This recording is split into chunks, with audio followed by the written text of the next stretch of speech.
esos ángeles, después de servirle a Dios, se convirtieron en espíritus malignos, demonios, que le sirven fielmente y ciegamente a Satanás, el diablo, Lucifer, que el Señor lo reprenda.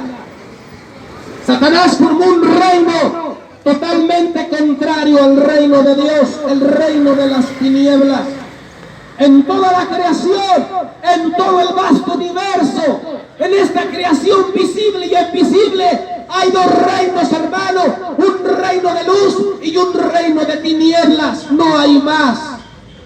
Satanás, al ver toda la gloria que Dios le había dado a Adán, el reino de la tierra, la gloria de Dios, la imagen de Dios y la comunión con Dios, Satanás y sus ángeles caídos envidiaban toda la gloria que Dios le había dado al hombre. Y Satanás urdó un plan para tumbarle al hombre el reino de la tierra, para robarle al hombre el reino que Dios le había dado al hombre, que era esta tierra, este mundo, mi hermano.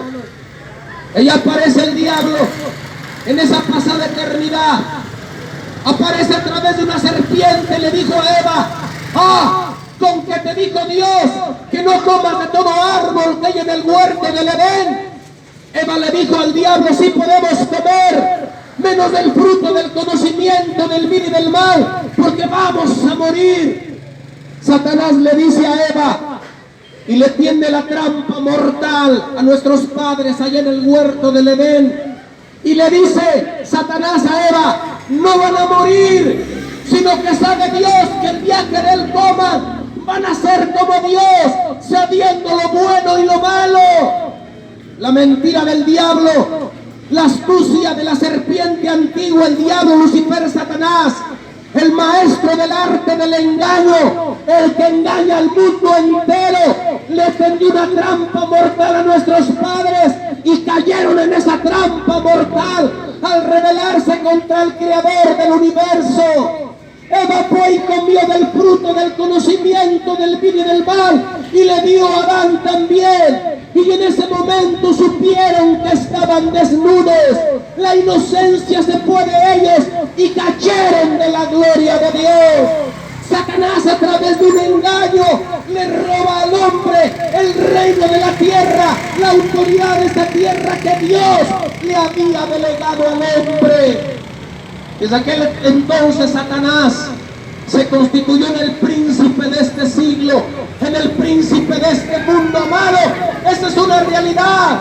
Dice la Biblia y en 2 de Corintios capítulo 4, verso 4, el apóstol Pablo, guiado por el Espíritu Santo, escribe y dice: Satanás, el Dios de este perverso mundo, ha cegado el entendimiento de los incrédulos para que no vean la luz de Jesucristo ni entiendan el mensaje de la gloria de Cristo, el cual es la imagen del Dios invisible. ¿Sabes tú que el diablo tomó dominio de la tierra?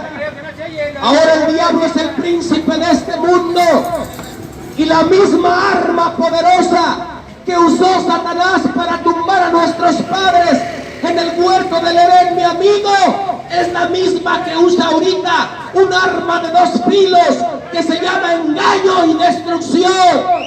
Hoy el diablo le hace creer al hombre que Dios no existe.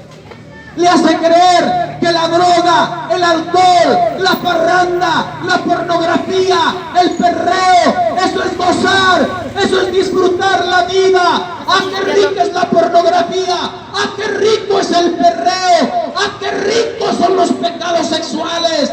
¡No, hombre! Les dice el diablo ahí en el subconsciente a los hombres: ¡gózatela! ¡Gózatela! ¡Date el gusto, hombre! ¡Gózatela! Gózatela ahorita que estás vivo, ya cuando te mueras ahí se acabó todo. Vete a la parranda, vete al chupe, vete a pistear, entra a la coca, la mota, al perreo, al sexo pervertido, no te pasa nada.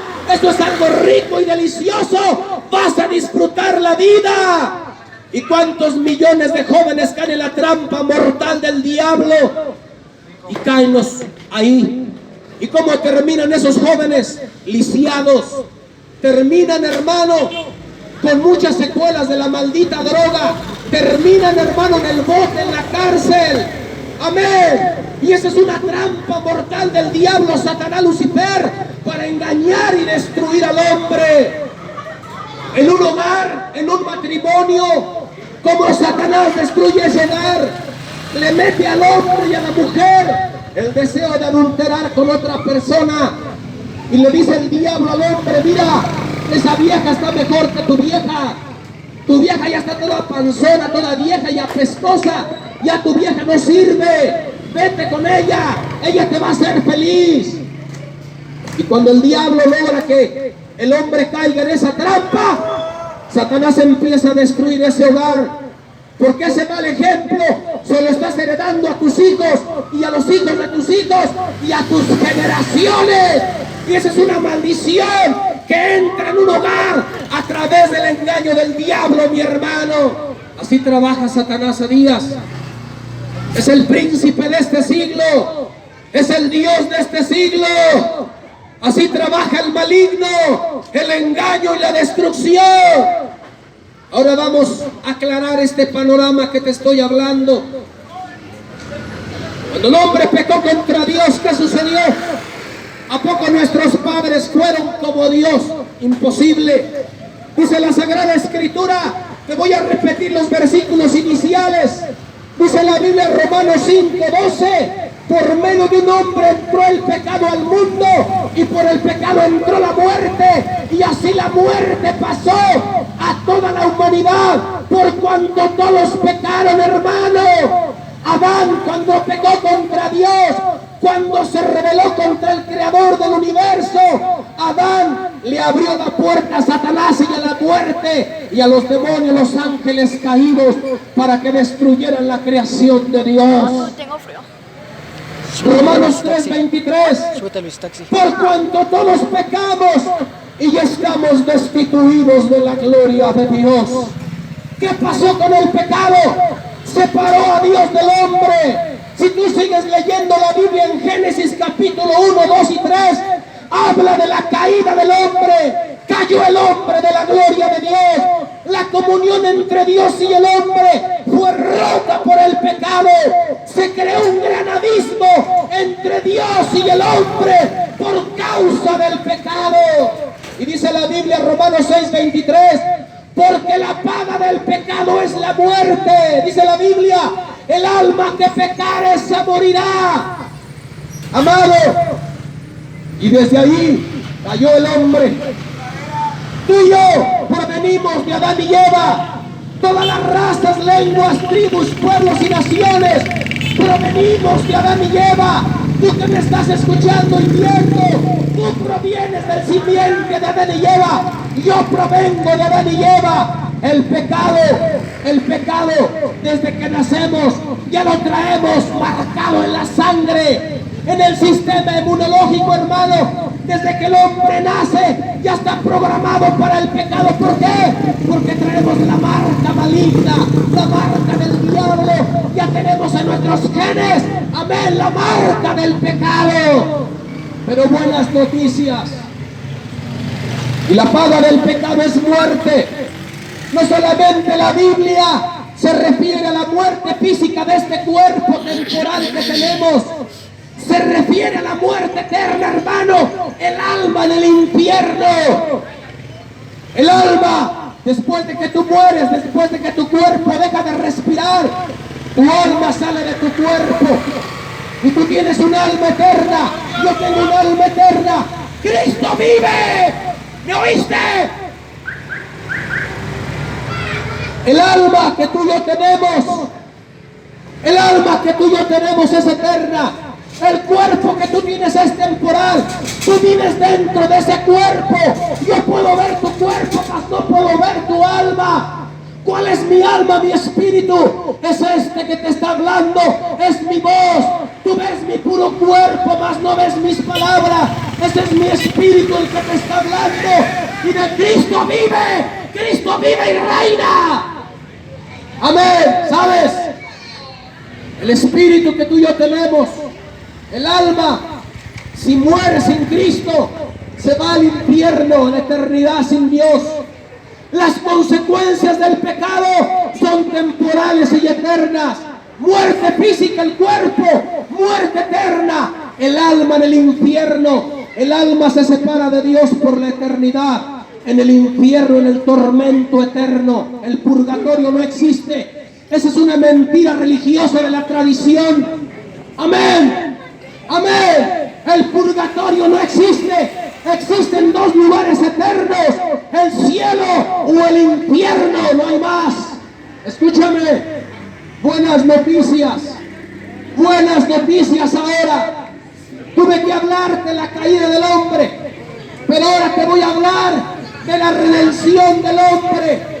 Dios, al ver en la condición que estaba el hombre caído, la humanidad, el Todopoderoso, el creador del cielo, de la tierra y todo el universo, creó, planeó una obra perfecta de salvación para toda la humanidad. Para ti que me estás viendo, para ti que me estás escuchando, ¿de qué manera Dios nos va a salvar? ¿Qué hizo Dios para salvarnos? Te lo voy a leer. Por eso la Biblia dice: escudriñe las Escrituras, porque en ellas está la vida eterna. Ellas son las que dan testimonio de mí. Juan capítulo 3, verso 16. Evangelio de Juan, léelo en tu Biblia. Habitante de Nezahualcóyotl, estudia la palabra de Dios, lee la Escritura. Juan 3, 16. Fíjate lo que dice la Sagrada Escritura. El libro revelado por Dios al hombre. Dice así: porque de tal manera dice, amó Dios al mundo, que dio a su Hijo unigénito, para que todo el que crea en Él no se pierda, mas tenga la vida eterna. Porque Dios no envió a su Hijo al mundo para condenar al mundo, sino para que el mundo sea salvo por medio de Él. ¿Qué hizo Jesucristo? Yo creo que en el tiempo de la Semana Santa tú y yo somos espectadores de eso.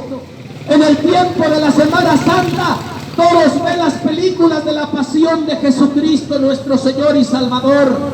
¿Qué hizo Jesucristo allá en Tierra Santa?